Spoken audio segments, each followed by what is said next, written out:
Hello everybody, welcome back to my channel, or welcome to my channel if you're new here for the first time.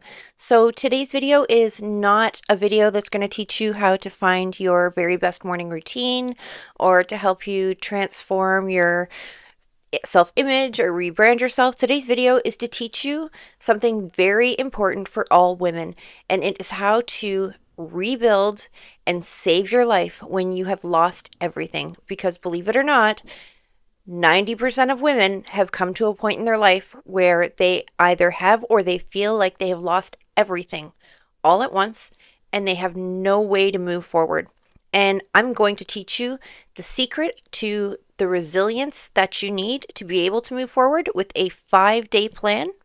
And it is all packed into this quick little video. So quickly, hopefully quick, but it's thorough. So let's get into it.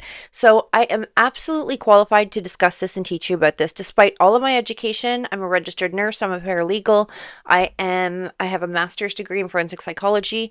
To be able to teach somebody how to do this is not something that someone with the right education can do. It can only be done by somebody who has lived through losing everything. And I myself have lost everything, like everything, multiple times. And a little later in the video, I'll give you a few examples of that. But I really want to get into how we can help you and the steps you need to take right away to take control of this and make this a pivotal moment in your life and not the moment that takes you down. Okay? So first of all is the entire secret to finding and embodying resilience and becoming completely resilient in these circumstances when you have lost everything and you feel like you are stuck and you have nothing left is to find your momentum. That's it. That's the whole big secret. And I'm going to explain how to do that and why that's so important. So, day one, you're going to just cry in your bed. That's what we do, girls. We bed rot. We cry in our bed. And that is okay for day one. So if you want to cry in your bed, that's okay. You're going to give yourself grace on day one. You need it. You need that time to acknowledge your emotions, to feel your emotions, to accept them, and know that you have a right to feel so bad and to feel terrible about the circumstances you're in, whatever has happened to you. Whatever has brought you to this place of losing everything is unique to everyone. Sometimes it's a relationship breakdown, a loss of a job, for unfair reasons or fair reasons or whatever the cause. Sometimes it is losing your home. Sometimes it's related to your children and sometimes custody or financial issues. It can be absolutely anything at all. And how dare I not introduce in the background, we also have Chicken. He's in the chair. If you can't see him, he looks like a squirrel. He's my baby. So I actually have adult babies as well, 2 of them, but that's my little one. So back to the video. You need to cry in your bed. You need to give yourself grace. Day one is all about self-care, giving yourself grace. But quickly, we're going to move to day 2. And day 2 is where it gets a little interesting. And you might not believe me, but this is going to make the biggest difference and give you the biggest kickstart in getting back on track and feeling like you again and embodying yourself again and feeling your strength. And that is an emotional reset. And the very best way psychologically to do an emotional reset is to change your environment. So the most important environment is where you go to sleep and where you wake up, because that's where you have the knots in your stomach start for the day or take over your night. Okay. When you've lost everything, you feel sick. You can't think of anything else. Everything seems devastating. It's like doom. Everything seems like doom. And your stomach is in knots. It's hard to take a breath and your whole body feels tight. And your environment, changing your environment is going to help relieve that and help rewire your brain through neuroplasticity to feel like you're in a different situation, even though you're not. And last thing at night and first thing in the morning are the most important times to do that. And at some point, you can move around the rest of your house too and move some stuff around and change your environment, but your bedroom is number one. So, what you want to do is move it around so when you go to sleep and you wake up in the same room, you don't feel like you're in the same experience that you were having when you lost everything. You want your environment to be fresh, not a place where you remember feeling broken. And you were broken on day one. The day before, you gave yourself grace and you allowed yourself to be broken. This is day two. We are switching things up and we're trying to move out of the broken phase. And you can take months to do this, or you can do this in a week. And I'm giving you the quick timeline if you want to do this quickly and get back on your path and get back on your feet. So you're going to move stuff around. If you need help with that, take a picture of your room, drop it into ChatGPT, ask ChatGPT, how can I move my room around to give myself some more space or to refresh my look or, make sure I wake up with the sun shining on my face. Things like this are important. And light is important. Make sure nothing's blocking your windows. No tall dressers with TVs on top of them blocking your windows. Move stuff around so the sunlight's coming in, the environment feels different, and your room is comfortable. So that's what you need to do. Your bedroom is a new space for you. And now, after day two, if you need to do a little bed rotting and have moments of relapse where you're going to give yourself some grace and cry in bed rot, that's okay, but you're going to do it on the couch, not in your bed. Your bedroom is a fresh environment where you want to start rewiring those pathways to allow yourself to associate it with peace and calm. And you will start to notice that when you go to sleep and you wake up, you won't have the knots and the disgusting, awful feeling in your body that takes over, that makes you feel sick, because everything feels like it's a loss and everything you've worked for is gone, okay? That's day two. Day three is action day. This is a day where you're going to make one decision. You're going to choose one thing that will help your situation and that will help move you forward or out of the situation you're in. Whether that's making a phone call, whether that's applying for a job, maybe it's building a resume, maybe it's eating lunch, maybe it's, having a shower. One thing that's going to help you. I suggest it be something like, for instance, if you've lost your job, set up an account on Indeed and upload a resume. Build a resume. If you are having a relationship or marital issue, reach out or look up some resources on the internet for free counseling or counseling services. If you are looking at issues with your children, spend half an hour doing some research on how to manage those specific issues with your children and those behaviors or the crisis or the whatever trauma or challenge that you're facing. Do some research on it. Something like this. One thing that's going to move you forward in a direction that will help you out of the terrible circumstances that you're in right now. If it's financial, if you've lost your job, make one call to one of your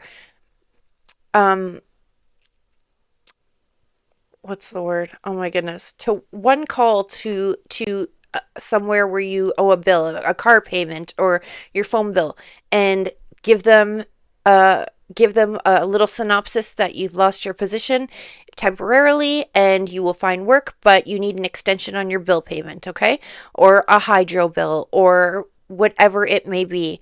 I suggest making it if you lost your job and you can't afford your Wi-Fi. You need Wi-Fi to apply for positions and jobs. So make that call. So these are what I'm thinking. This is what the thought process.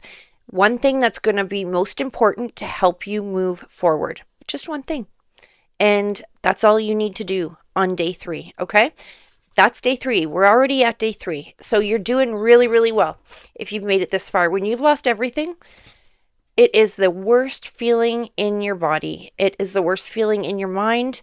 Everything is devastating and feels like there's no way out. And what you need to realize is There's a sweet and a sour spot to this. The sour spot is that nobody is coming to save you. You need to be strong and save yourself. But the sweet part of that means that you are in complete control and you get to guide the process and you get to choose your way forward. Okay? So keep this in mind. No one is coming for you and you feel alone and you feel scared and you feel terrified and feel like the crisis that you have no help. But the power that that also gives you is tremendous, and it means that you have independent decision making and independent control over what direction you take next. And when you get to the other side of this 5 days, you'll appreciate that.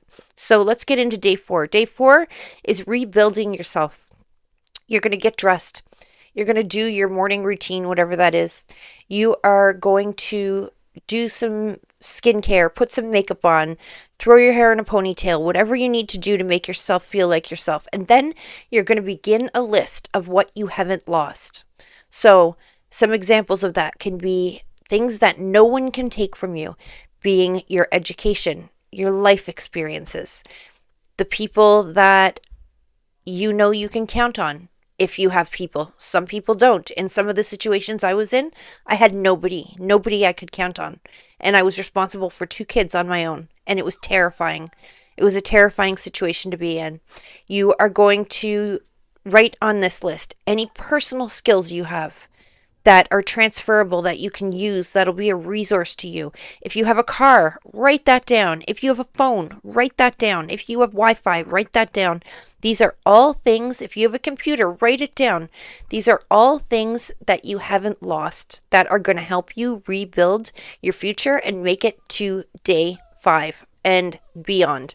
So you need to make that list. Anything that provides you with a head start to rebuild, anything that can be a resource or a skill or benefit you in the future, write it down. Make that list. That list goes where you see it most. If it's your bathroom mirror, that's where it goes. If it's on the fridge, that's where it goes. Kitchen counter, leave it there. And I want you to look at it before bed every night. And when you wake up every morning, you're going to look at that list and remind yourself. And if you need to remind yourself 10 times a day, do that. Because these are the things on that list that are going to get you through to survival and to thriving at the end of this, okay? Because this is a journey. Chicken, stop whining. You're happy. If I took him out of the room, he would cry to get in. If I leave him in, he whines because he's not on my lap. But I just can't have him on my lap and make a video. Anyway. Day 5, here we go. Day 5, you're starting on your new path, and it's any path.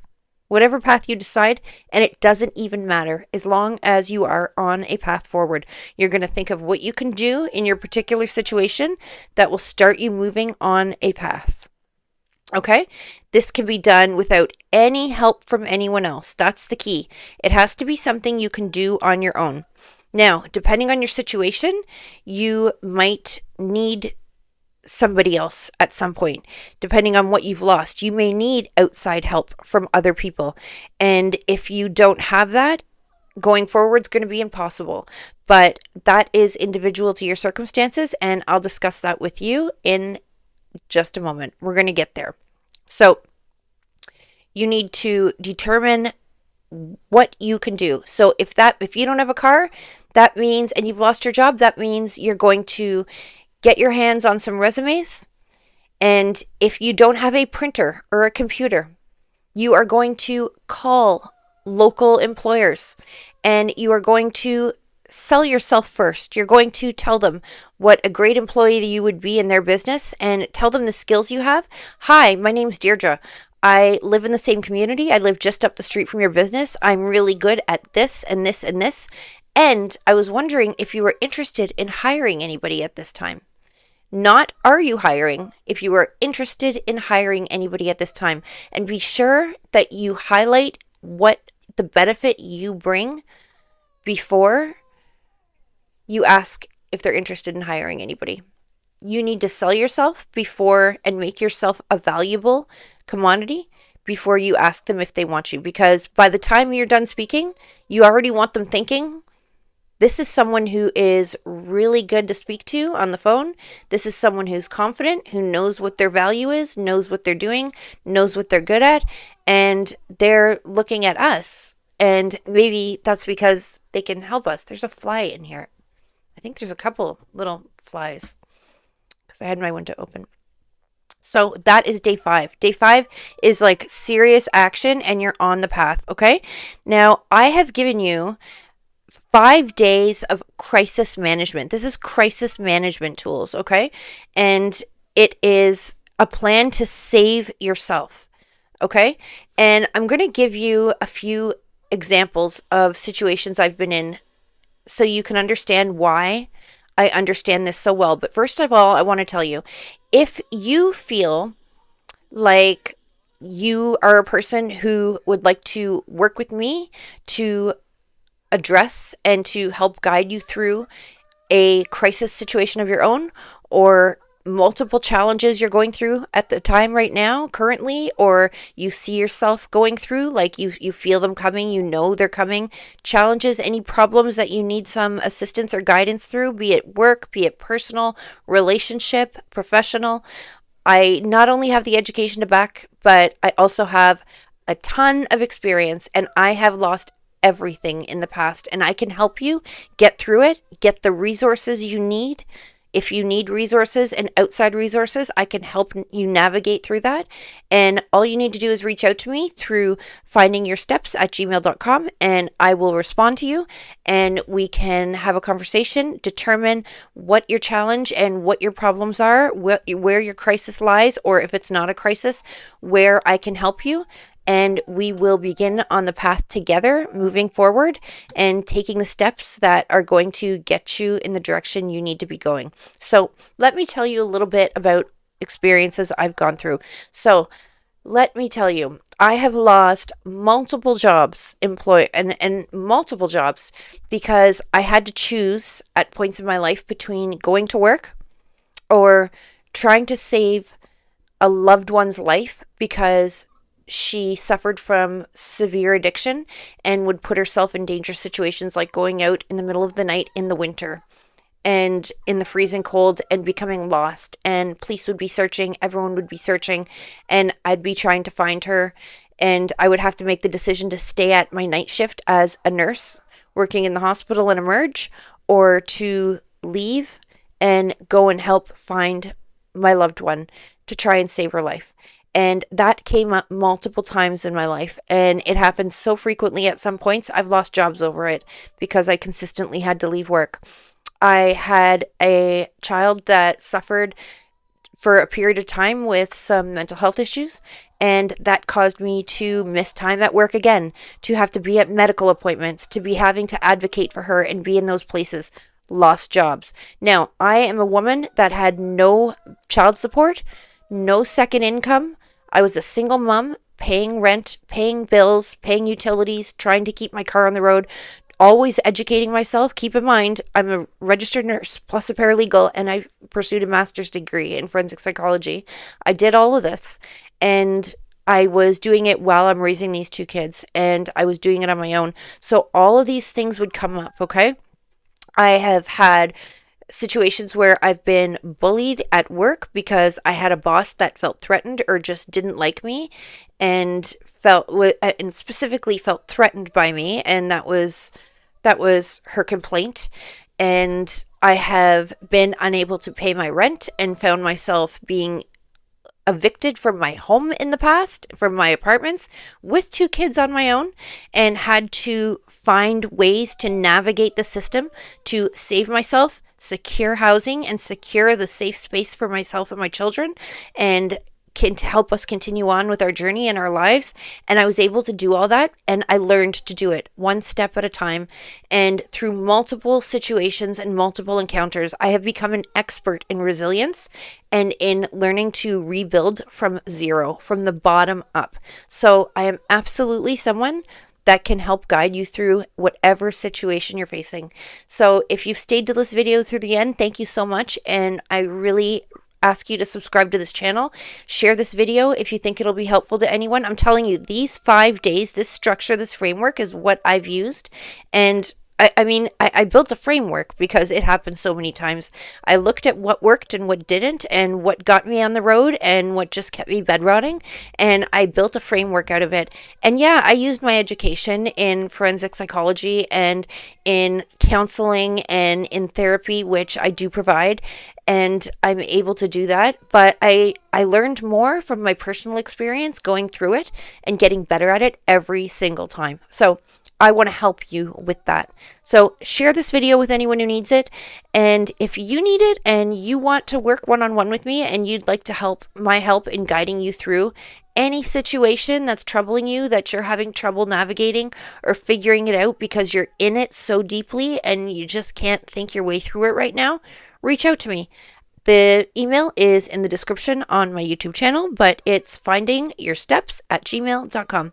And I look forward to hearing from you. I look forward to seeing you subscribe to the channel, and leave me any comments if you have any other tips or any ideas for everyone and for any viewers to see and read and benefit from, and have a conversation, because everyone who's been through traumatic loss and horrible experiences can relate to this and will have value to add to this. Will have value and experience and other ideas that can be added or incorporated to this framework to help build on it and make it even bigger than it is. And that comes from all of you. So I hope to see you all soon, and I look forward to the next video. Have a fabulous evening, and I will see you in the next one.